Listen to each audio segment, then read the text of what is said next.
We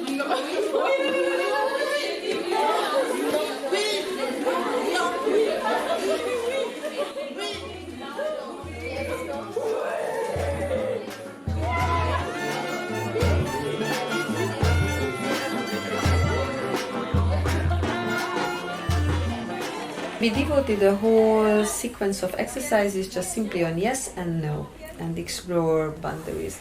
We started icebreakers, which helped us to, and also to participants, to really arrive to the exercises.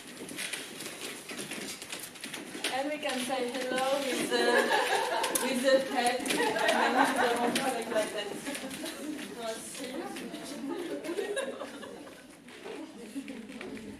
Everyone is okay to be touched in the shoulder and the back. It's an exercise that gives the opportunity for participants to give each other a massage, gentle massage to start the day, but without knowing who they are receiving the massage from. Because the people who receive it, they have their eyes closed. We already encourage them to, even if they don't know who's behind them, to tell that person what are the parts of the body that they wouldn't like if the other touched, or what is it that they like or they don't like. The following activity was an opinion line. Yes. It's okay to say no if someone wants to, if your lover wants to touch you on your intimate part.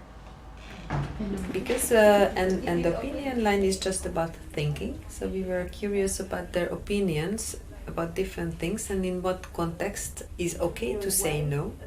To realize that it's not because a man came that it was over. So I now appreciate that we can speak about it. And then sometimes it depends. Yeah. But so that's why I came up with the no. But we went also a little bit further. Yeah. Invite participants to be in situations when they are called for saying yes or no. And the first two exercises were about practicing verbally, the yes and no. The first one in a very loose structure. We just divided the group into two. And one part of the group had to say yes all the time, and the other part had to say no all the time, and they had to interact. And the same thing happened in a little bit more focused way when we asked them to work in pairs, where one of the two would say yes and the other no, and they would be doing this for a whole minute. This minute actually feels much longer in reality than a minute, and many of the participants told us that they felt very uncomfortable, while for some of them it was interesting to have the space to be able to say no or say yes in different ways, in strong ways, in direct ways to another person. Please find a new partner. And once you found this new partner, find a place for you two somewhere in The following activities still used yes and no verbally, but there we had a selection of instructions. Shake the hand of the other. We started easier and we went with more and more difficult. To each instruction, On the cheek. the first participant, who was in the role of initiator, first had to verify whether she would be able to do this or not. Give her a hug. And then the other one had to verify also whether it was okay for her or not. And each pair could explore to what degree it's okay for them to go along with these instructions and when they feel like saying no. And at this point we ask them to say no or yes verbally. Kiss the neck. After that, we switched to an exercise when they had the chance to explore the non-verbal communication. So they were not allowed to say anything. Start to initiate something to the other, and the other person tried to say her yes or no in a way how she wants it, but only with body sign. The partner had to react non-verbally, communicating yes or no, but it was not allowed to say a word. So that would give also a chance to to really experiment how you can really keep a distance or communicate an obvious no or yes to your partner.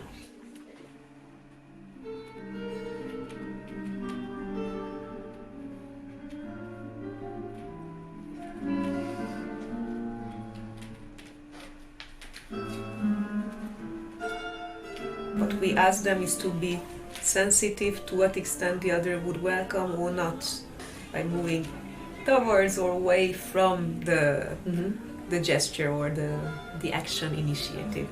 It was interesting to discover that for some participants it was easier to use the verbal yes and no cues, and for others it was easier to use the non-verbal cues.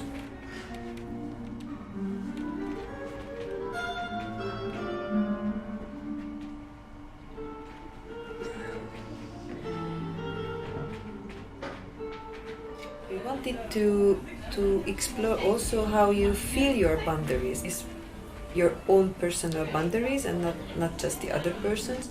So we invited them for an exercise, which was a silent exercise and which was a very slow exercise. I invite you this time to experiment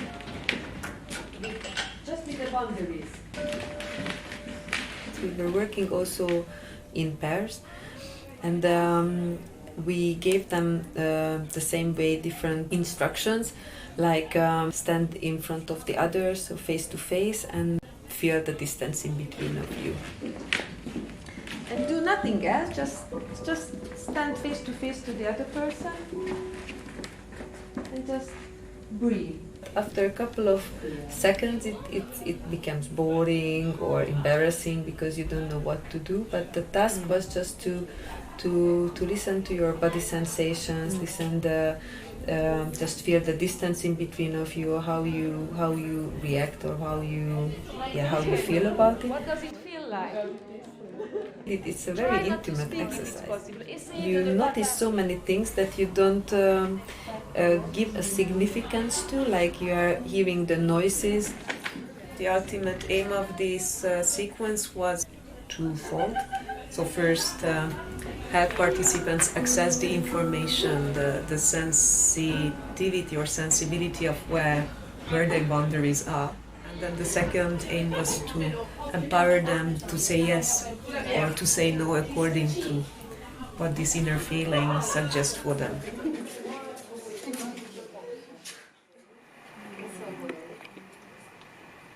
I'm proud that I could share even eye contacts which are very intrusive. I feel like when I look at people or when people look at me, I'm trying to make peace with it.